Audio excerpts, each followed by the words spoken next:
Oh no, she ain't even trying, bro. She already knew this was Tuesday night, so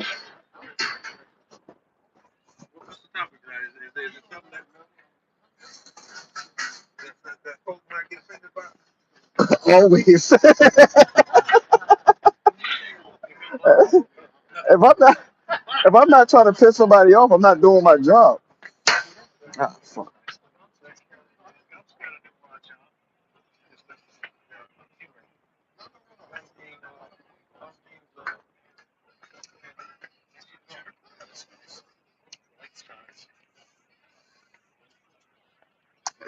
I'm not going to piss people off. That is my main goal in life.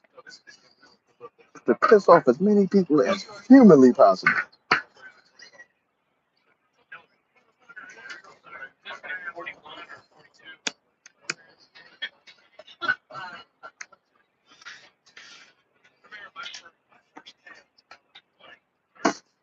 Still steady, what up?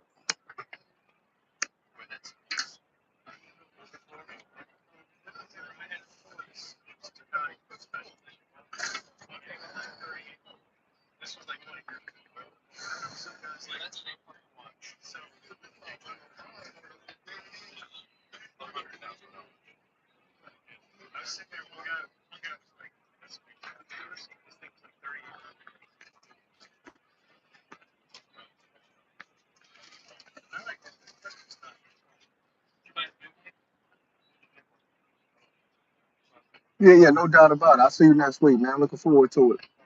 Y'all make sure y'all have safe travels coming down here. Like the video for me. Like the video for me.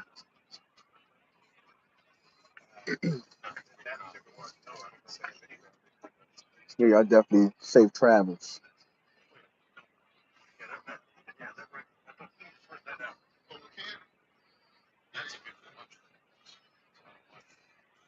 But I'm gonna get started in a second here. Give a couple more minutes. Give people time to come on down.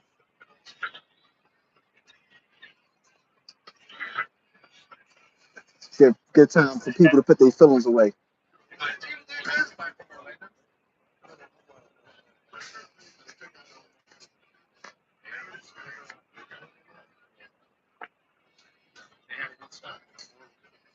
It's the best part about doing a podcast outside. I can smoke.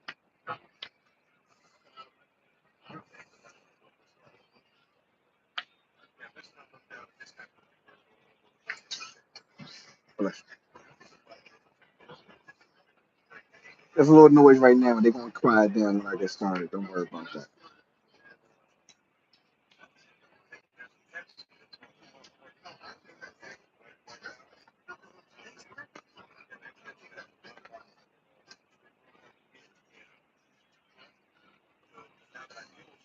It's pulling like a champ.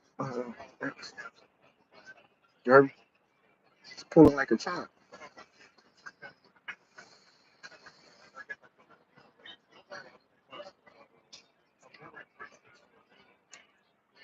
Disclaimer: anything I may sign or say wrong tonight, um, Xavier Toledo is to blame.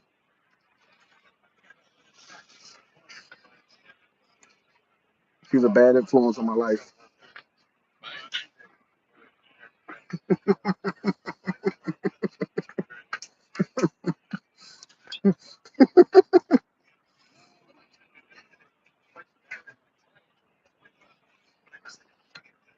You know, I stopped drinking the judge like a year ago, but I got a feeling it's gonna happen tonight, though. I got a feeling we're gonna be right back to it.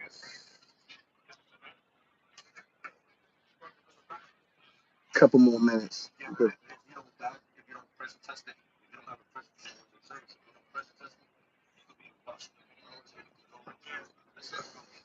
Like the video on the way in. Like the video on the way in. Whoever just popped in, do me a favor. Like the video. I'm trying to give a little bit of time for people to come in.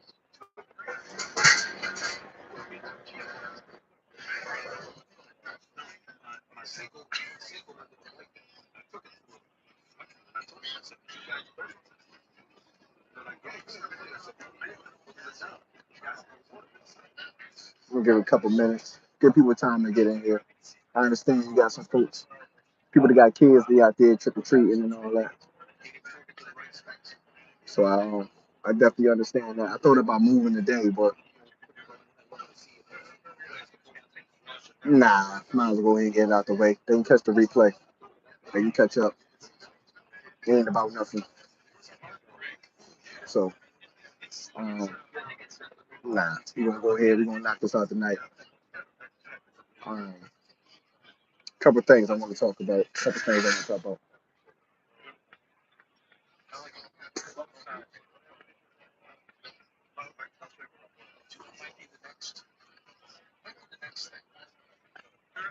Hey,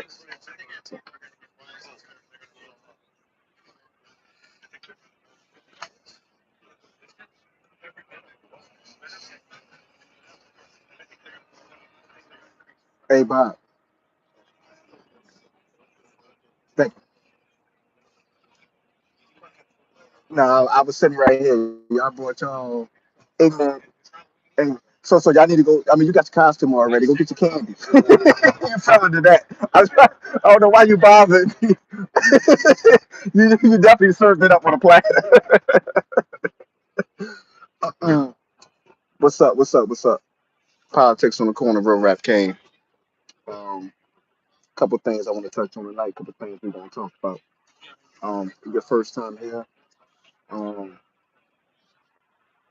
like, share, subscribe, comment.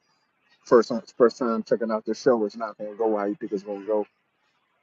Um, we tend to stand on different things around here. More principles and parameters. It's right and wrong. It's really no gray area, right?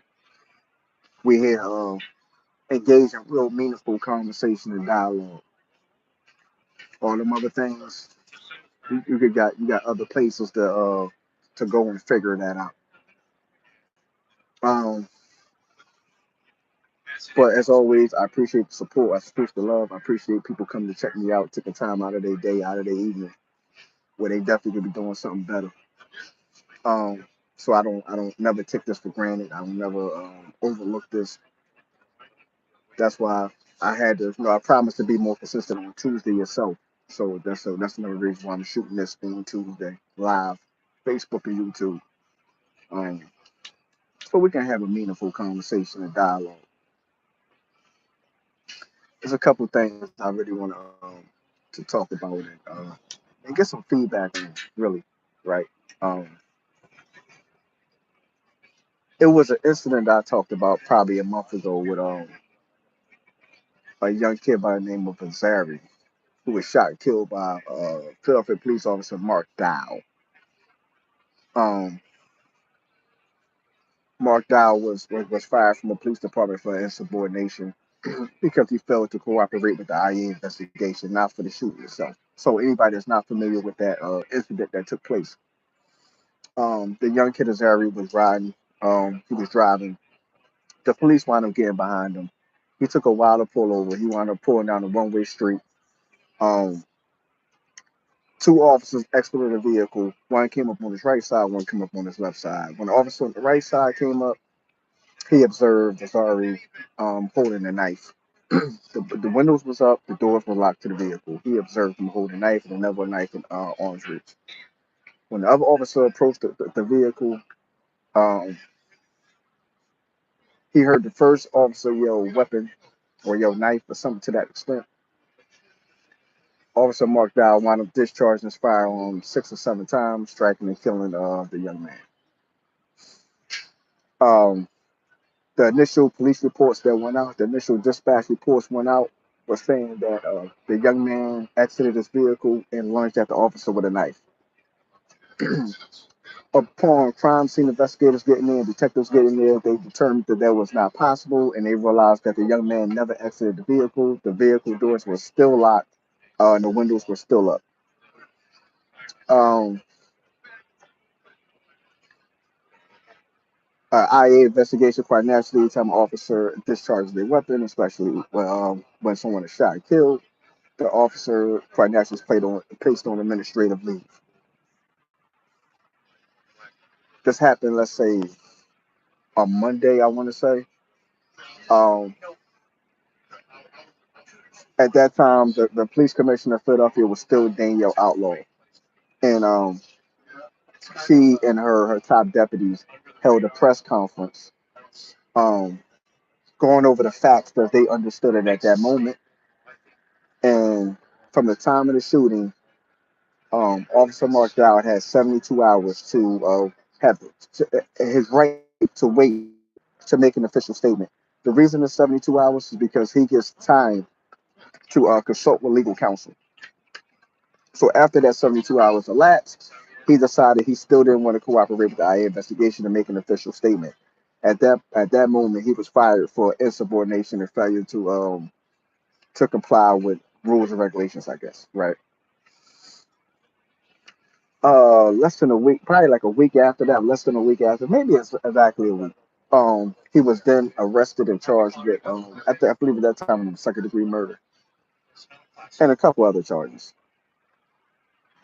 At his preliminary hearing, the judge of that case at that time um didn't feel as though it was sufficient evidence to proceed with a murder charge. The judge believed that the defense made a legitimate argument that the officer was in fear for his life, and that the charges were be dismissed, but the judge wound up dismissing the charges. The DA promised to refile charges. Um, there's a door camera of this incident from beginning to end, from initial contact to the fatal shots that killed the young man. So I mean, you really don't have to question what happened and what didn't happen, right? Um, the the district attorney office promised to refile charges, which I want to say last week they refiled charges. He was rearrested. His bond was revoked. He was remanded to custody until the conclusion of the trial, however that is disposed of. That young man's family and citizens and people in that community have marched and rallied and pretty much rallied behind that family to support them to ensure that charges were actually brought and stuck against this officer for his negligence. Now we'll just see how this play out in trial, which we know trial is trial. You can't never say for sure how it's going to go. Like it is what it is, right?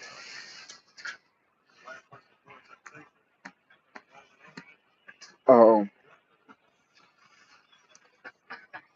but I know you continue to pray for the family, pray for healing, no matter what the outcome and verdict is of this particular case. They can never get their loved one back. They can never get their loved one back. You know what I mean? It is what it is. Um, that pain, that hole can never be filled, right? That will always be a hole in their heart. There will always be their loved one misses. Um, I remember a time ago, and I think they actually instituted this where each police precinct, each district was to have like a counselor and crisis counselors and things like that actually assigned to the district for cause of dealing with mental health. So the young kid of Zari is a classic case of a young man that has been dealing with mental health. On top of the fact that he only spoke Spanish, it was a language barrier. But this young kid had mental health issues, documented mental health issues. Um, and I think that more has to be done when it comes to one, police training will assist with that. Further police training was dealing with people with mental disorders, as well as trained professionals that actually goes out to them calls. Now, this was different. This was a traffic stop. This wasn't a call, but we've seen it more than enough times where people have been killed because due didn't have adequate training, um, the adequate training for people to know how to deal with those crises, right? Um, Too many people have lost their lives for things where they should have been.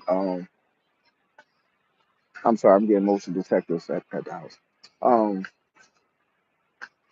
because people didn't have adequate training to deal with people who are going through a mental health crisis at that moment in time, right? Whether they had suicidal ideologies or adulations, whether they had homicidal adulations, whatever the case was may be. I think the art of conflict resolution has been lost, like de-escalation. I think that has been lost, and I think to every scene, you need one singular voice for somebody. It's the same thing with a DUI, right? They got a specific officer that has been DUI trained to be able to conduct tests, to come to the scene and conduct these stress tests to ensure um, that everything is being read right and done right systematically and according to the actual trainer, right? I think the same thing should be done when it comes to conflict resolution. The same thing should be done when it comes to people who are experiencing mental health crisis. Um, that's the only way I believe that you could kind of help begin to solve for that and save lives to give people the help that they actually need and don't put them in a casket. You know what I mean? It's y'all watch the news, y'all seen there's been a number of families that have called the police to come and aid to get their loved ones some help, and they ended up dead. Right? Too many times this happened. Um, so that's the thing I believe that it's a major gap in. Um, the sad part about it is when you have people step up to say these are the things that's needed, these are the type of people that's needed on them calls, they get made fun of, they be made mockery of. And I really don't understand that part of it. That's kind of weird to me. But that's a real issue. That's a real problem. Um, yeah. So continue to pray for, continue to keep in thoughts and prayers of that family, and hopefully they can get some justice that they seek. Hopefully, hopefully that's a thing that the more I guess the more it happens, the more that problem is highlighted, that gap is highlighted, and they try to solve for that gap. They try to solve to figure out how do we fix this. Um, I know police departments by now got to be tired of paying, or cities, I guess, tired of paying civil suits. You know what I mean? Like, it's been an issue that the issue hasn't been fully addressed. So it's like, when will it be addressed and not swept under the rug or overlooked or minimized or diminished? Um, but like I said, continue to pray, continue to keep them in your thoughts and prayers. I hope, once again, I hope that they receive the outcome that they're actually looking for. Because me myself, I don't really see how it could come to but one conclusion. Um, I think what's plain as clear as day. I think it's not a question mark of negligence or not. I think it was clear negligence. I think it was a clear overreaction. I think it was a knee jerk reaction. Um, and I think it goes back to what I said before, where I said how you get these officers that are not accustomed to patrolling certain neighborhoods, certain areas, and you throw them in these places, and they're actually scared. They're terrified. You know what I mean? Um, it doesn't help that a couple weeks back, some young idiots, and the crazy part about it, these young idiots aren't even from Philly. They're from Jersey. Every last one of them. There's like four kids that were I don't know if I talked about this with y'all or not before, but it was four kids. And I say kids because I think the oldest one was 20, the youngest was like 17 or something. They was at the Philadelphia International Airport. There's like one of the parking garages. Two officers were showing up to duty, dressed in plain clothes. They weren't even in uniform yet. They heard glass breaking. They went to investigate the glass breaking. One of the young men turned around and shot one officer, killed the member. Right. So it's one of the things that doesn't help matters. You understand what I'm saying? Because what that does is, although I guess you can kind of put that in the back and you can kind of compartmentalize that with saying, well, they from Jersey. Um, they not even from Philly. Yada yada yada, whatever, whatever, whatever. The fact of the matter is they just had a burial for one Philadelphia police officer and another one has a long road to recovery. You know what I mean? That's the only thing they want to process. They're not going to process anything else. And I can't blame them for that. That part I can't blame them for. So the more things that happen to them on their side for a while with the police, like with being harmed or people attempting to harm them, and the more things that happens on the civilian side with police harming them, police attempting to harm them, it keeps that gap wide, right? It can never be a case where people come together and people begin to build that relationship, rebuild that relationship, begin to trust one another, begin to have real police and community engagement once again, how it was prior to 70s, 80s, early 90s. Um, so it pushes us further and further away and it keeps us in the status quo of us versus them mentality, reciprocated both ways, right? Um, exactly how do you mitigate that? I don't know. You can't untrain dumb sometimes. You know what I'm saying? Um, it, it's really just a series of unfortunate incidents, and like I said, it's a case of I'm all for locking up the people that deserve to be locked up. You know what I mean? But it has to be consistent justice. It can't be cherry picked. It can't be different rules for different folks, right? I'm all for consistency. If it's consistent justice across the board, I'm all for it. The problem is where it becomes what it feel like it's targeted, and like I said, it's a pick at that point of who you want to do what, who you want to hold accountable, who you want to hold to a standard, right? Um, but in the case of, one man lost his life by the police, another man took the life of the police, all within a matter of maybe 3 weeks, no more than a month, um, in the same city. So how do you mitigate that? How do you combat that?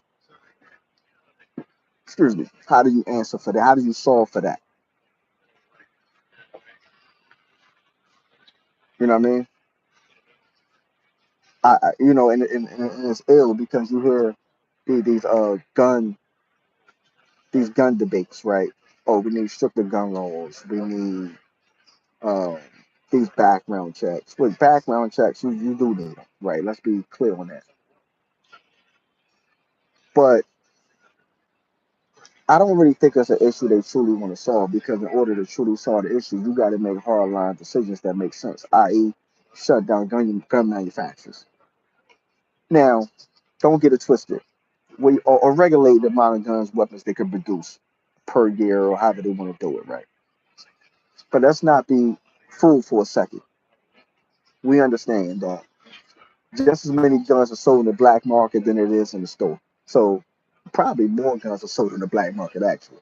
So let's not be fooled and jaded with these tougher gun laws and restricting access and all these other cliche to me type initiatives that people are saying to get elected. Because nothing that I've heard thus far today are things that's going to put a dent in this issue. I haven't heard one solve. The only solve that I can halfway think of that would kind of impact it is, like I said, shutting down gun manufacturers or regulating gun manufacturers. And that ain't going to happen. So anything outside of that is really just lip service. You're not trying to solve the issue. You're just trying to get elected. You're trying to get votes. You're trying to get people to bob. They like, yeah, yeah, yeah, I agree with that. That's all you're trying to get. Man. This past weekend on Saturday, 18 people, I think two people got killed in Tampa, Florida, in this little section called Ybor City. It's really like in Philly, for my Philly folk, it's kind of like South Street. Pretty much the same kind of setup. Except for it's just a bunch of cigar shops as well. Because that section is like the mecca of cigars for America in the cigar industry. Um, but it's the same setup. It's a small street. It's a tight street. Um, a bunch of people, a bunch of alcohol, all age ranges, all night. This incident happened about 3 in the morning. 14-year-old little boy got killed who was with his parents. First thing I say is why a little boy outside at 14, 3 o'clock in the morning, and that location, not like in his neighborhood, in that location. That's like a 14-year-old being on South Street, which happens, right? We're gonna keep it fair. That happens. my YouTube folks like the video on the way in for me. Um, but it's something I don't even know if it made national headlines. But to me, it was a bunch of black people, little kids and stuff that got shot or did the shooting. So it's not a national headline worthy event. You know what I'm saying? Once again, it's cherry picking the headlines. It's cherry picking the issues. It's not giving it the equality and attention that it deserves because they just put off, oh, black people did it again. It's like, come on, man. But whether people want to realize it or not, I'm not trying to get shot. I never met a black person that want to get shot. You know what I'm saying? There's no such thing. Everybody want to have a level of feeling safe and secure, um, walking around freely outside and be able to enjoy whatever atmosphere they want to enjoy without the threat of gun violence, right? I haven't met anybody yet that said they want anything different. So once again, like I said, just stop cherry picking the issues, stop cherry picking the topics. That, that was a mass shooting. Definitely, it's exceeded any barometer or requirements to be considered a mass shooting. Um, like I said, I don't really think of something that really made national headlines like that. It definitely didn't get the attention that the main situation got. And when this happened, the main guy had already been found dead of suicide, and the main incident was still dominating the headlines. Go figure. So once again, like I said, it's cherry picking issues and cherry picking topics. Um, the main thing I want to get into tonight and talk about is if you, to me, it's like a scary time. If you really look at the landscape and have a real unobjective point of view of what's going on, um, you see strikes all over the place, right? You see the UAW, which is the United Automobile Workers Union, they striking. That's coming to a conclusion from what it looks like. Um, from what it looks like, the nurses, you got frontline workers. Nurses are either they're thinking about a strike or they're engaging in a strike or something to that extent. Um, Major transportation unions are striking or planning strikes, right? So when you really look at the landscape, ask yourself, like, what brought this on? Ask yourself, what is the reasoning for this? Or is it greed, or people just tired of being underpaid, overworked, undervalued? Um, let's take the case of we could use either one of these examples: the nurses, the UAW, or even the transportation workers, right? But let's look at the UAW for a second. You're talking about um, a sector of business and employees that they haven't had a significant raise in the better part of 25 years, right? They are they were grossly underpaid.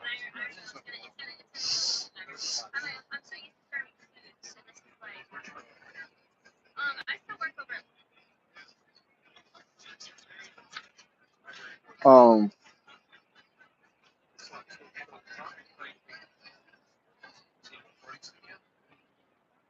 Time out. I'm saying I was out here doing something. You walked up. Everyone out here understood what I was about to do. So why are you being smart about something when I was already engaged in something? No, it is worries because you shouldn't have said nothing. So it's worries. Nah, it's too late for that. Keep that. We're gonna leave it where it's at. Yeah, we recording that because that was rude as fuck. Like I'm just everybody understood what was going on, and he being an asshole, being smart. So now when I say something, I look like the crazy angry black man.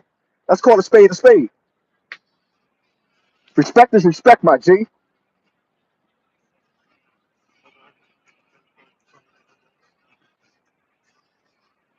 Yeah, it's my fucking recording studio, by the way.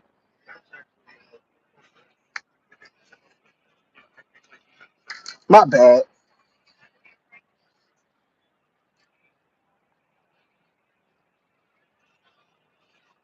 But um,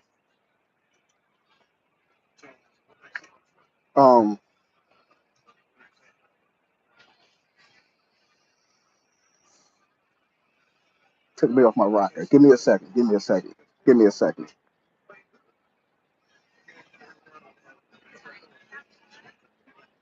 Um, so you look at the landscape, you look at the automobile, you look at the union workers, and they've been paid underpaid for the better part of 25 years.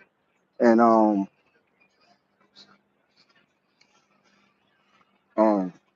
and now they finally coming to the table and restaking and reclaiming their value. Understand what I'm saying? And I, for execs in the auto industry to try to deem them as being as having a level of greed, that got to be the biggest crock in reverse psychology you could possibly have, where they haven't had a raise for 25 years. Inflation is at an all-time high. Um, Part of their packages, the compensation packages or lack thereof, also assisted with saving the auto industry during that automobile crash, well, like an '08 or something like that, right? So now they coming back to the table to recoup and get a piece of what they're owed, and now they're being greedy. Meanwhile, these same execs have kept their bonuses, millions, hundreds of millions of dollars yearly. I just think that's crazy. They still working in those plants. They were still working in those plants during COVID, right? Them execs weren't in there.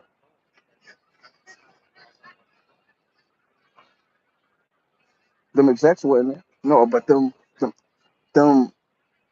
plant laborers were in there. Maybe I'm viewing that wrong, which I could be. Y'all know I be bugging. From time to time, y'all know I bug out. From time to time, I bug out, right? So, at what point in time should they be properly compensated for the work they put in to help people get those hundreds of millions of dollars in bonuses? So they ain't never supposed to be able to change zip codes and do better for their family. And like I said, inflation at an all-time high. What what you was getting paid 25 years ago, how much beneficial is it to get that same paycheck today? Now, unless you was getting a crazy check already. You know what I mean? Like, help me understand that piece of it.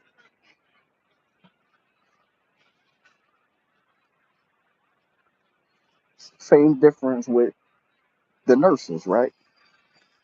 How could you ever look at these nurses with any level of disdain or any level of anything other than being super appreciative, respectful of, um, what have you? Especially like I said, these were the people that was frontlining during COVID. These were the people, man.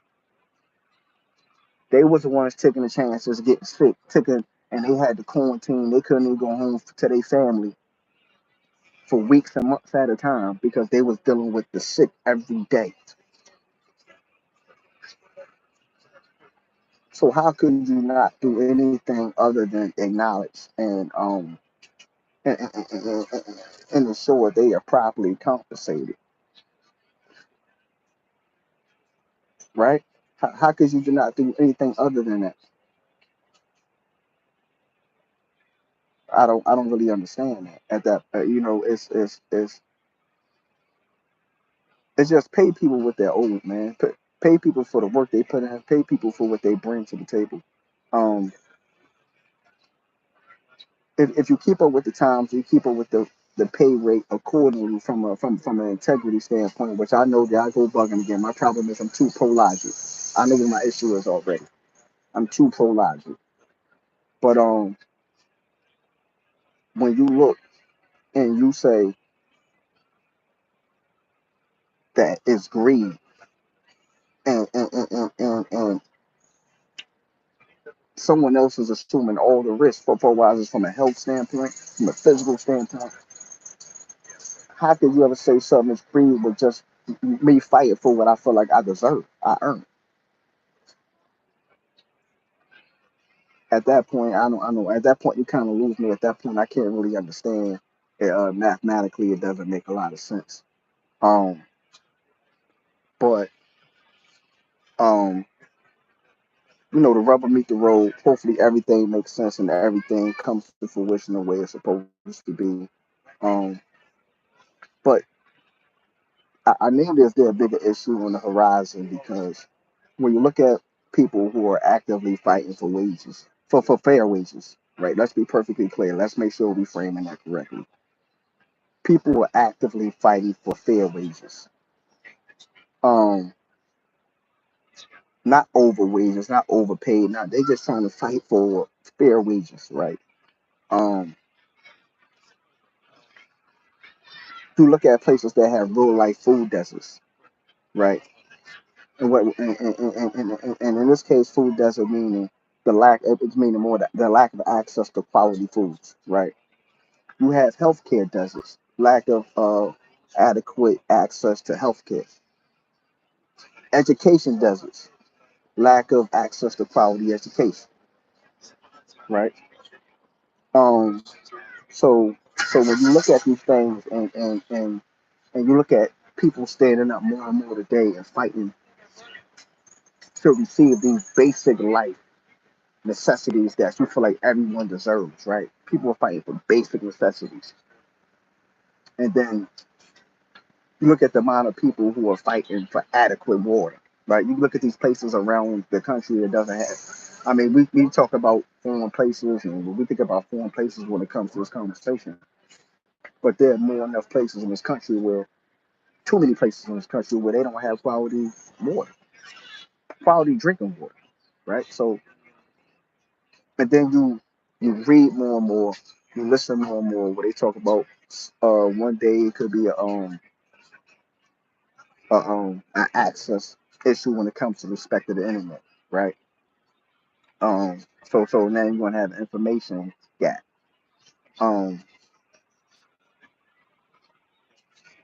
rations like even having access, not only access meaning oh I can't afford to catch a bus or catch a cab or catch an Uber or catch a Lyft to go to the supermarket.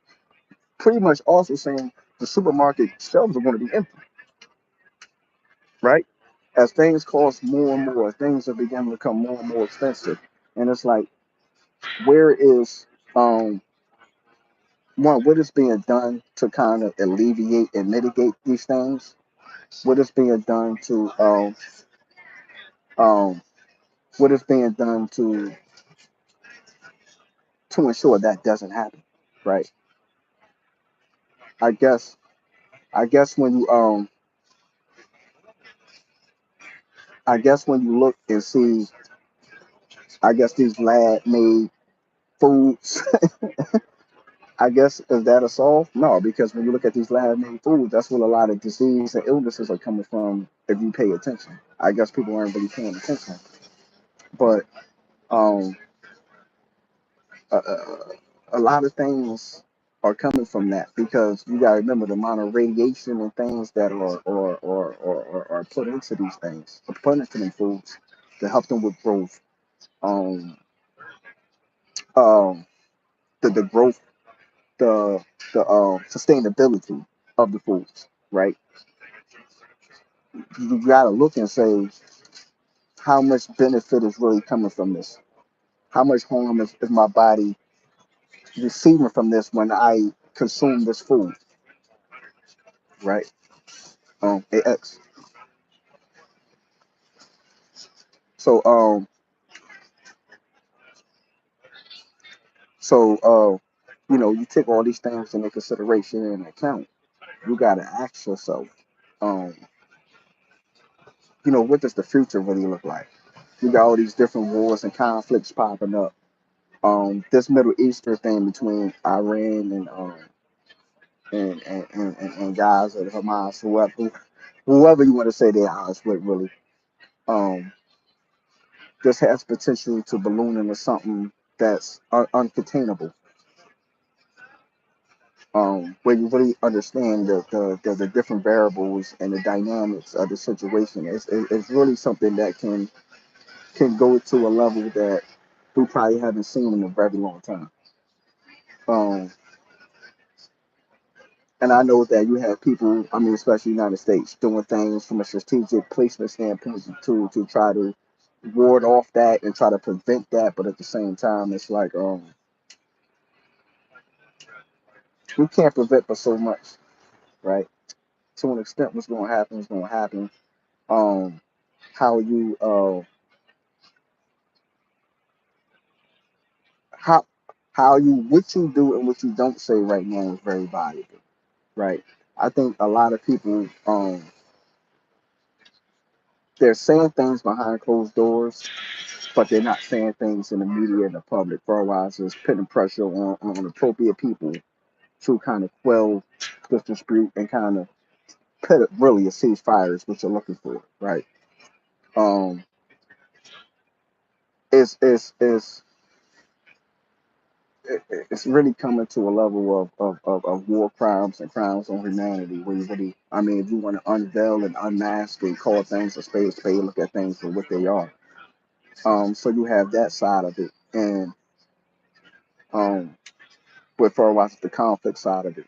So that's the reason why I worded this video the way I worded it is that it's really hard to forecast what exactly we have the potential to go to. We talking the next 12 months. We're not talking 2 or 3 years. We're talking the next 12 months.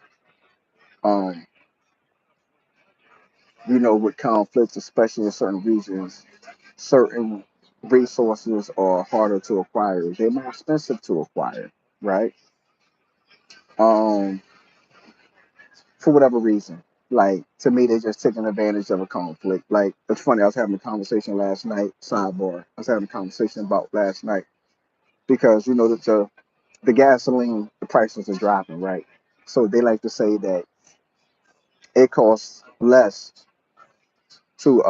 it costs less for winterized gasoline for whatever additives or whatever they got to do to process it. It costs less than it does for summer. The summer costs more, so that's why the gas prices are higher.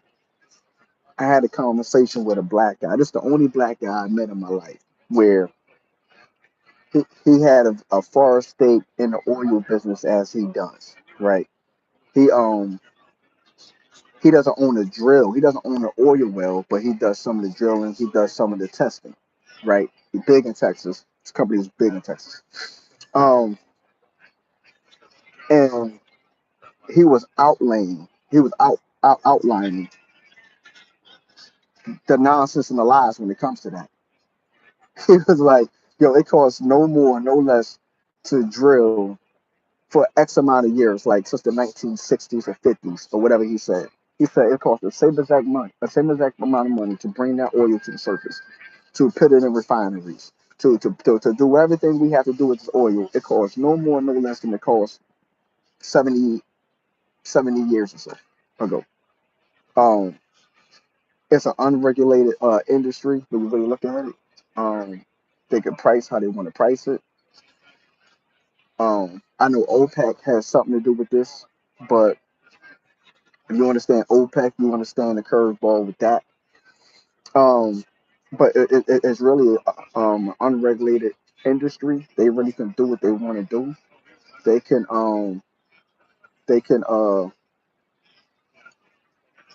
they can raise prices, lower prices that they want. They make a money hand over fist. Whoever need to get the check cut, get the check cut. Um um and it's just I mean we talking about that word greed again, man. Like it just all out is greed. I don't understand it. Um I don't understand it. I don't understand it. I don't understand it. How can you have something that unregulated from a pricing standpoint to that magnitude for something that key of a resource though? And look who doesn't have access to that industry from an ownership standpoint. That's all I'm gonna put out there. Look who doesn't have access to that industry from a ownership, from a true ownership. I mean, to own the actual oil wells, extracting the oil and selling oil. Guess who doesn't have access? But guess who does have access in a way that access is restricted, and with families have a monopoly on that for all intents and purposes.